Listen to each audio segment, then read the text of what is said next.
우리는 살아가면서 한 번도 생각해 보지 않은 그런 일들이 일어나는 것을 만나게 됩니다. 머리로는 이해갈 수 없는데 하나님 말씀하셨기 때문에 순종해야 할 때도 있습니다. 엘리야에게도 그런 일이 일어났어요. 머리는 도저히 받아들일 수 없고 이해할 수 없는 그런 말씀을 하나님이 하셨지만 믿고 순종했습니다.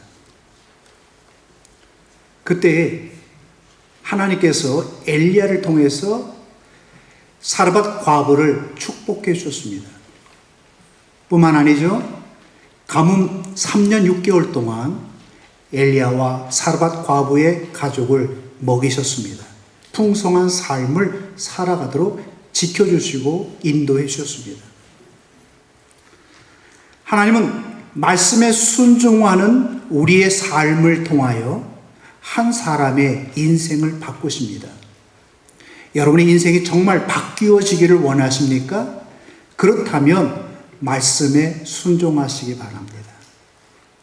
12절을 보면 사르밧에 사는 과부의 형편을 엿볼 수 있습니다. 그가 이르되 당신의 하나님 여호와께서 살아계심을 두고 맹세하노니 나는 떡이 없고 다만 통에 가루 한 움큼과 병에 기름 조금뿐이라. 내가 나뭇가지 둘을 주워다가 나와 내 아들을 위하여 음식을 만들어 먹고 그 후에는 죽으리라. 가뭄이 계속되는 동안 사르밧 과부의 집에는 먹을 양식이 떨어졌습니다. 이제 한번 빵을 만들어 먹을 수밖에 없는 그 가루와 기름이 조금 있었어요. 그리고 그것을 먹고 난 다음에 사르밧 과부는 그 아들과 함께 죽을 것이라고 하는 참 비참한, 비장한 그런 생각을 했습니다. 그녀의 형편, 상황은 정말 최악이었어요. 다른 사람을 돌아볼 여유는커녕 자기 몸 하나 돌볼 수 있는 그런 여유가 없었습니다. 그리고 이제 아들과 함께 굶어 죽는 것은 시간 문제였어요. 이렇게 절박한 상황에 난데없이 엘리야가 사르밧 과부 앞에 나타났습니다. 나뭇가지를 줍고 그것으로 빵을 만들어 먹으려고 하는 그 과부에게 말을 붙입니다. 물을 좀 떠서 나에게 가져다 달라. 사르밧 과부는 거기에 대해서 아무 말도 하지 아니하고 물을 떠서 엘리야에게 갖다 주었습니다. 그랬더니 이번에는 엘리야가 그 과부에게 말합니다. 나로 하여금 빵을 조금 먼저 만들어 갖고 가져다 나로 먹게 한 다음에 너와 내 아들이 먹으라. 여러분, 사르밧 과부의 입장에서 보면 엘리야의 말은 억지요 강요였습니다. 난데없이 나타난 남자가 보태주지는 못할 망정 그 남은 떡 한 덩어리를 빼앗아 먹으려고 하는 그런 마음이었기 때문이에요. 정말 기가 막힌 일, 웃지 못할 그런 일이 벌어졌습니다. 14절 말씀 보세요. 이스라엘의 하나님 여호와의 말씀이 나 여호와가 비를 지면에 내리는 날까지 그 통의 가루가 떨어지지 아니하고 그 병의 기름이 없어지지 아니하리라 하셨느니라. 자, 이스라엘 하나님의 말씀이 마치 엘리야가 하나님의 이름을 팔아서 하나님의 말씀을 빙자해서 과부에게 남아있는 한 줌의 그 양식을 뺏으려고 하는 것처럼 보여집니다. 그러면서 내가 시키는 대로 하면 가뭄이 끝날 때까지 통의 가루와 기름, 병의 그 기름이 떨어지지 아니하리라.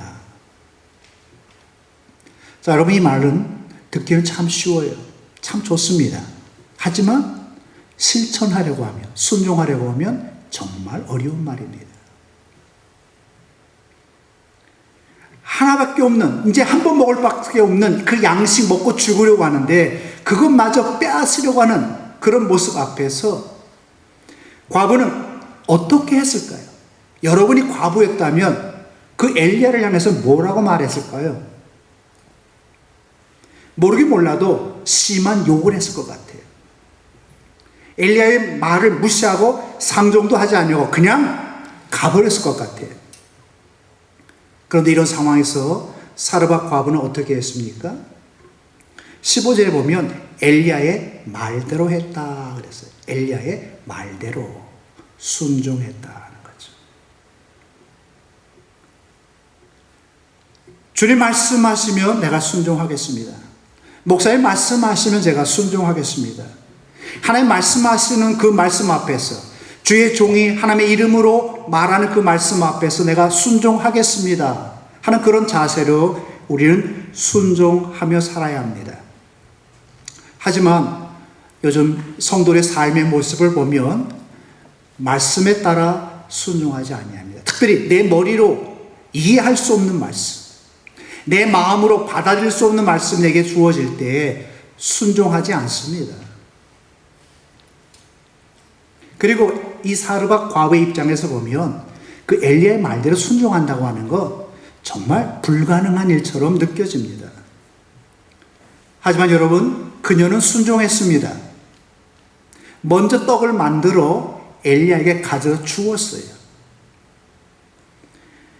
여기에서 사르밧 과부의 순종은 헌신을 의미합니다. 엘리야에게 있어서 순종은 믿음이었지만 사르밧 과부에게 있어서 순종은 헌신이라는 거예요. 자, 엘리야는 많은 창고에 있는 양식 중에서 일부를 가져다가 자기를 먹게 해달라고 말한 것이 아닙니다. 이제 굶어 죽을 수밖에 없는 그런 상황에서 최후의 양식이 남았는데 그 양식을 달라고 요구했는데 그것을 엘리야에게 준 것이었어요. 이것이 희생이고 헌신이라고 하는 겁니다. 헌신은 순종에서 출발합니다. 헌신은 순종의 열매예요.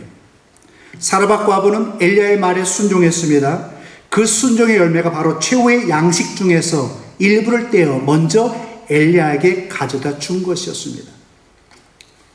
자, 여러분, 우리 한번 생각해 보십시다. 무엇이 헌신입니까? 13절의 말씀을 보면 주목해야 할 두 단어가 나옵니다. 먼저라는 말과 그 후에라는 말입니다. 먼저 자신에게 떡을 주고 그 후에 내가 먹으라는 거예요. 마저 음식을 만들 가루와 기름밖에 없는 사르밧 과부에게 먼저 나에게 달라고 하는 것은 언뜻 보면 엘리야가 그 과부의 모든 것을 다 달라고 요구하는 것처럼 보입니다.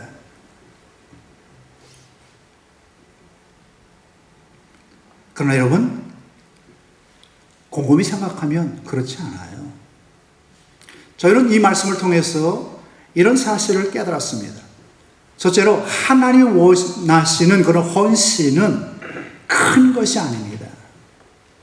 누구나 할 수 있는 작은 거예요. 위대한 헌신은 작은 것부터 시작됩니다. 흔히 많은 것을 바치는 것을 우리는 헌신이라고 생각하는데 조그마한 것을 바치지 못하는 사람은 큰 것도 바치지 못합니다. 사르밧 과부가 물을 달라 그러니까 물을 떠다 줬어요. 빵을 달라고 하니까 빵을 갖다 줬습니다. 그 형편에서 보면 아들과 함께 죽을 수밖에 없는 처참한 상황이었는데 그럼에도 불구하고 먼저 주의 종에게, 먼저 하나님의 나라와 하나님의 의를 위하여 드렸다는 겁니다. 자, 여러분, 과부 입장에서 보면 그 마지막 양식을 먹고 굶어 죽으나 조금 나중에 굶어 죽으나 굶어 죽는 것은 시간 문제죠. 언뜻 생각하면 생사가 걸린 문제처럼 생각할 수 있지만 조금 더 깊이 생각하면 그것은 큰 희생도 아니요, 큰 결단을 요구하는 것도 아니라는 거예요. 헌신의 요구 앞에서 헌신은 대단히 큰 것처럼 보입니다. 하지만 그 헌신은 정작 큰 것이 아닙니다. 하나님이 여러분들에게 사명을 주셨습니다. 하나님이 여러분들에게 직분을 주셨습니다. 언뜻 보면 많은 희생을 요구하는 것 같은데 결코 많은 것을 요구하시는 것이 아니에요.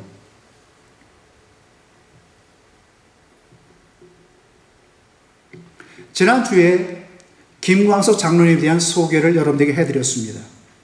이 피부병 환자를 도와주려고 하다가 고발을 당해서 8억 3천만의 벌금을 내야 하는 그런 상황이었어요. 이 김 장로님이 사업을 시작한 처음 8억 3천이라고 하는 엄청난 돈은 너무나 감당하기 힘든 그런 빚이었습니다. 하루는 김 장로님의 친구가 찾아와서 그 집에 사흘을 머물면서 지내게 되었는데, 마지막 떠나기 전에 이 친구가 장로님에게 다소 심각한 표정으로 물었습니다. 광석아, 11조 생활은 제대로 하고 있니? 김 장로님은 갑자기 말문이 막혔어요. 사실 그때까지 김 장로님은 11조를 하지 않고 있었습니다. 아픈 곳을 찔러대는 그 친구가 좀 야속했어요. 대답이 없자 친구가 다시 말했습니다. 11조를 가볍게 생각하는 사람들이 참 많아. 돈을 벌기 위해 또 사업을 하는 사람일수록 11조 생활을 철저히 해야 돼. 물질의 주인은 하나님이야. 그러므로 돈을 벌려면 돈의 주인인 하나님 명령에 순종해야 해. 김 장로님은 그저 듣고만 있었어요. 한 달에 한 번씩 하면 액수가 너무 커서 망설일 수 있을 거야. 그러니 매주 11조를 드려. 참 난처한 상황이었습니다. 지금까지 잘 지내다가 이게 무슨 날벼락이냐, 그냥 가버리지. 왜 이런 말은 나에게 꺼내는 거지? 그런데 여러분, 그 장로님의 입은 마음과는 정반대의 반응을 보였어요. 응, 그래, 내가 11조 할게라는 그런 대답을 하고 만 거예요. 이제 갓 교회에 출석한 사람에게 11조는 무슨 말인가? 뭐 이익이 남아야 11조 하고, 뭐 돈이 있어야 11조를 하지. 적자투성이에 많은 빚을 지고 있는데, 당시 8억 3천만 원이라고 하면 지금 돈으로 말하면 800만 불이 넘는 돈이에요. 그런데 그 친구 앞에서 그만 얼떨결에 응하고 대답하고 만 거예요. 그로부터 김 장로님은 친구와의 약속도 있고 하나님 말씀이기도 해서 하나님 주신 10가지 중에 하나인 11조 생활을 시작했습니다. 그러면서 여러분, 이 김 장로님은 말라기 3장 10장에 나오는 그 말씀의 은혜와 축복을 받았어요. 정확하게 하나님이 역사하시고 채워주시는 그 은혜를 받았던 겁니다. 그래서 평생 못 갚을 그 빚을 10년도 되지 않은 가운데 갚았어요. 그리고 장로님이 이렇게 기도했습니다. 주님, 감사합니다. 제게 이런 기쁨을 주시다니요. 저를 이토록 사랑하시다니요. 아무 공로도 없는 저를 이렇게 붙잡아 주시다니요. 김 장로님은 당시 상황을 회상하면서 11조를 드린다고 하는 것은 불가능처럼 느껴졌다고 했어요. 그런데 여러분, 이런 김 장로님의 상황을 이렇게 보면 사르밧 과부의 형편과 비슷해요. 엄청난 빚더미 앞에서 여러분 11조를 드리거나 드리지 않거나 표가 납니까? 안 납니까? 표가 안 나죠. 그렇지만 11조를 드렸더니 하나님께서 김 장로님의 헌신을 보시고 축복하셔서 그 빚을 다 갚게 하고 차고 넘치는 은혜를 주셨어요. 엘리야에게 먼저 떡을 떼서 나누어 주었더니 하나님께서 복을 주셨던 것처럼 김 장로님에게도 그렇게 하셨다고 하는 거예요. 그렇다면 여러분, 우리가 하나님 앞에서 우리의 것을 드릴 때 김 장로님에게 또 사르밧 과부에게 베풀으신 그 은혜가 없을까요? 일어나지 않을까요? 둘째로, 먼저와 그 후에는 헌신의 우선순위를 말합니다. 엘리야에게 먼저 주고 너와 내 아들을 위하여 먹으라. 이 말씀만, 이 순서만 지켜도 우리의 인생, 우리의 삶은 달라집니다. 자, 여러분, 우리 삶에서 먼저 하나님 앞에 드리고 그 다음에 납니다. 근데 문제는 많은 사람들이 자기 거 다 챙긴 다음에 짜투리 시간, 짜투리 물질, 짜투리를 하나님 앞에 드리려고 해요. 하나님 앞에 먼저 드리며 다 하나님이 채워주시고 해결해 주시는데 이상하게도 청개구리처럼 자기 거 먼저 챙겨요. 하나님 분명히 말씀했습니다. 너희는 먼저 그의 나라와 그의 의를 구하라. 그리하면 이 모든 것을 너에게 주시리라. 먼저와 그 후에라는 우선순위를 지키기만 하면 하나님 분명 우리에게 모든 것을 다 주시겠다고 하는 약속을 주셨어요. 자, 상식적으로 과부가 먼저 먹고 아들이 먼저 먹고 그 다음에 엘리야 주는 거잖아요. 그런데 하나님은 이러한 우리의 상식을 깨고 하나님의 원리대로 살아가는 겁니다. 하나님의 원리대로. 먼저 하나님, 그 다음에 나. 어떤 사람이 기쁨을 나타내는 조이를 말할 때 이러한 하나님의 원리로 이렇게 말했습니다. 조이, J, Jesus 먼저. O, others 두 번째. Y, yourself 그 다음 너 자신. 하나님 먼저 위하고 그 다음에 이웃을 위하고 마지막에 자기를 위할 때 진정한 기쁨이 있다는 거예요. 여러분 축복받기 원하십니까? 하나님 먼저 그 다음에 이웃 먼저 마지막에 나. 그러면 하나님이 여러분에게 하늘문을 여시고 축복해 주신다는 거예요. 수준 높은 인생의 비결이 무엇이라고 생각하십니까? 내 생각, 내 견해를 하나님의 생각, 하나님의 견해로 바꾸는 겁니다. 이사야 55장 8절로 9절에서 이렇게 말씀하십니다. 여호와의 말씀에 내 생각은 너희 생각과 다르며 내 길은 너희 길과 달라서 하늘이 땅보다 높음같이 내 길은 너희 길보다 높으며 내 생각은 너희 생각보다 높으리라. 자, 하나님 생각대로 하면 안 될 것 같아요. 근데 여러분 해보면 다 됩니다. 하면 된다고 하는 걸 여러분 좀 믿기를 바랍니다. 그리고 항상 하나님 먼저. 형님 먼저가 아니고 하나님 먼저. 내가 먼저가 아니라 이웃 먼저. 이것이 순종이고 이것이 헌신입니다. 사라밧 과부는 엘리야의 요구가 부당하고 무리한 것 같았지만 또 그것이 불가능한 일이라고 생각하지 않았어요. 그럼에도 불구하고 그녀는 엘리야가 말한 대로 순종하고 헌신했습니다. 그 다음이 중요하죠. 어떤 결과가 나타났죠? 남은 양식 먹고 죽었나요? 아니죠. 15절 16절 말씀 보세요.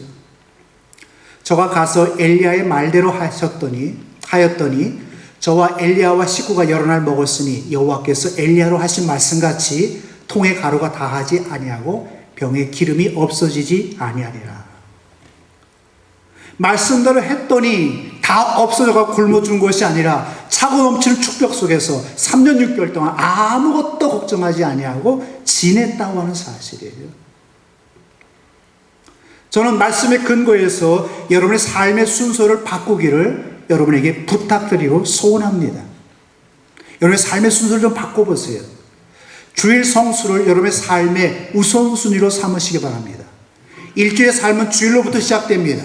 하나님 앞에 먼저 주일 성수라면 나머지 6일 동안에 우리의 삶이 만사 형통하게 되고 하나님의 은혜와 축복 속에 살게 됩니다. 또 여러분 6일째 삶 동안에 여러분이 열심히 힘써 살아가면 그 다음에 주일날 나와서 안식일을 지킬 수 있는, 주일을 지킬 수 있는 그런 자격이 주어지는 거예요.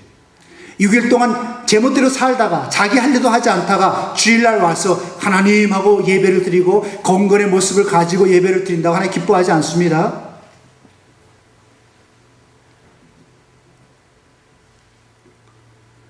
여러분 주일을 통해 은혜를 받아야 남은 삶이 형통하고 은혜로운 거예요. 새벽 기도를 여러분 하루의 삶의 우선순위로 잡으시기를 바랍니다. 우리 하나님은 새벽에 특별히 우리의 기도를 들으시고 응답해 주시는 그런 하나님이세요. 기도를 통해서 흔들리지 않는 매일매일의 삶이 계속되어질 수 있습니다. 11조도 마찬가지입니다. 먼저 떼어 하나님 앞에 드리시기 바랍니다. 이민 목회만 30년인데요.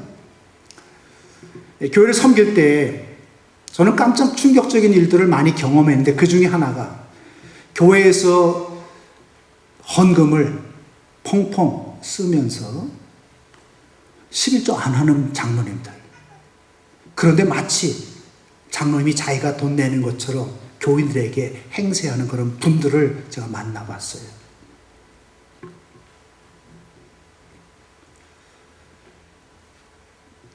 제가 어렸을 때 어머니가 밥을 할 때마다 성미라 그랬고 밥에 10분의 1을 떼서 성미 주머니에 넣었다가 하나님에 가서 드렸습니다. 근데 그런 삶을 통해서 하나님 우리의 삶을 채워주셨고 한국교회가 구제하며 많은 일들을 행해왔어요. 11조 하나만 해도 우리의 인생을 바꿔요. 오늘 왜 교회가 사회를 변화시키지 못합니까? 그 이유가 뭐라고 생각하세요? 왜 교회가 사회에 영향력을 미치지 못하고 생각합니까? 그건 삶의 우선순위가 잘못되었기 때문이에요. 앞서 말한 것처럼 하나님이 먼저가 되어야 되는데 항상 여러분이 먼저예요. 어떤 글을 보니까 하나님은 언제나 3등이에요. 그러다 보니까 복음이 값싼 복음이 됐어요. 왜? 나만 복받아야 되니까. 다른 사람은 복받지 않아도 상관없어요. 나만 복받아야 되니까. 내가 먼저예요.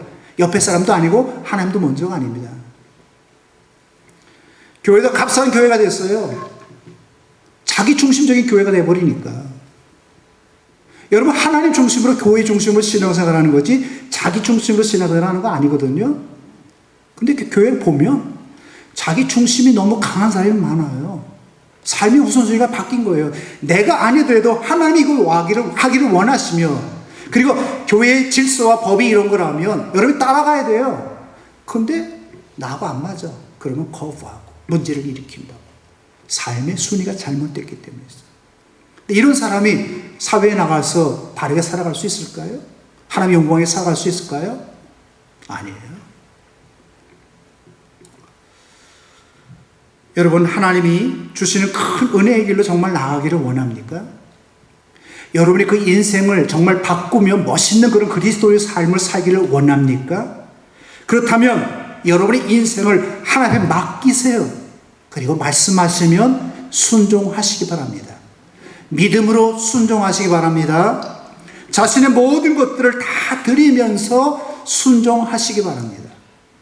자, 하나님 원하시는 우리의 모든 것은 어떤 것일까요?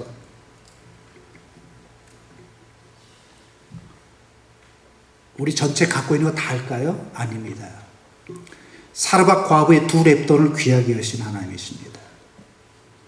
물질의 액수가 크고 작으냐가 중요한 게 아닙니다. 내 마음과 정성을 모두어서 내가 드릴 수 있는 최선의 것, 특별히 하나님 말씀하신 말씀을 따라 드리는 것이 나의 모든 것을 드리는 겁니다. 10의 2조, 3조 하면서 나는 복을 받았습니다. 간증하는 분들이 있죠. 그거 잘못된 간증입니다. 10의 1만 하나님이 드리라고 했어요. 그거면 충분합니다. 말씀을 더하거나 빼지 마세요. 오늘 하나님이 여러분에게 요구하시는 건 작은 거예요. 큰 거 아닙니다. 지금 내가 갖고 있는 생각, 견해, 이런 걸 하나님의 생각, 하나님의 견해로 바꾸시고 말씀에 순종하시기 바랍니다. 마지막으로 성 프란시스코가 제자를 뽑는 일화를 여러분에게 소개합니다. 이 성 프란시스코가 제자를 뽑는데 많은 사람들이 그의 제자가 되려고 몰려왔어요. 그때 그가 그 많은 사람들에게 배추를 하나씩 나눠주면서 땅에 배추를 거꾸로 심어라 그렇게 말했습니다. 그때 많은 그 사람들에게 대부분 놀라운 반응이 일어났어요. 이거 말도 안 돼. 선생님이 뭐 잘못 말했을 거야. 그리고 모두 바깥에 나가서 배추를 똑바로 심었습니다. 오직 한 사람만 배추를 땅에 거꾸로 심었습니다. 그래서 그가 이 프란치스코의 제자가 되었다는 거예요. 여러분, 예수님의 제자가 되는 것은 머리 테스트가 아닙니다. 판단력 테스트도 아닙니다. 제자란 순종 테스트를 통과한 사람이에요. 머리 좋은 사람보다는 순종하는 사람을 하나님 원하세요. 예수님의 제자가 되기를 원합니까? 말씀에 순종하시기 바랍니다. 믿음으로 순종하고 그러면서 헌신하시기 바랍니다. 내가 갖고 있는 수준보다 더 높은 수준의 것, 더 놀라운 것들을 행하기를 원하십니까? 그렇다면 순종하시라는 거예요. 때로 그것이 무리하게 느껴진다고 해도 그저 순종하시기 바랍니다. 그러면 닫힌 것도 믿고 순종할 때 열리게 됩니다. 비비 꼬인 것도 믿고 순종하면 풀리게 됩니다. 여러분 믿음을 사용하시기 바랍니다. 그저 믿습니다는 그 말을 강조하지 말고 여러분의 삶 속에서 믿음을 사용하세요. 말씀하시면 내가 믿음으로 순종하겠습니다. 하지 말라 그러면 안 하고 말씀하셔서 하라 그러면 하겠습니다. 믿음 사용하세요. 액세서리 아닙니다. 그리고 순종하면서 헌신하시기 바랍니다. 그러면 오늘 나와 여러분의 삶에 또 범ing의 교회 위에 놀라운 하나님의 일들을 보게 되고 풍성한 삶을 살게 될 것입니다. 기도하겠습니다. 믿음의 주여, 우리를 온전하게 하시는 주님, 우리의 믿음이 말씀의 반석 위에 세워지기를 간절히 소원합니다. 주님 말씀하시면 언제나 믿음으로 순종하도록 믿음 위에 믿음을 더해 주시고 하나님이여 말씀을 순종하는 데 있어서 그 어떤 희생도 감수하며 순종하는 예수님의 제자가 되게 하여 주옵소서. 믿음과 헌신의 삶을 통해 하나님 주시는 놀라운 길로 나아가기를 원합니다. 그리스도인으로서 하나님이여 세상을 이끄는 믿음의 용사들이 되어지기를 원합니다. 도와주시옵소서. 예수님의 이름으로 기도드리옵나이다. 아멘.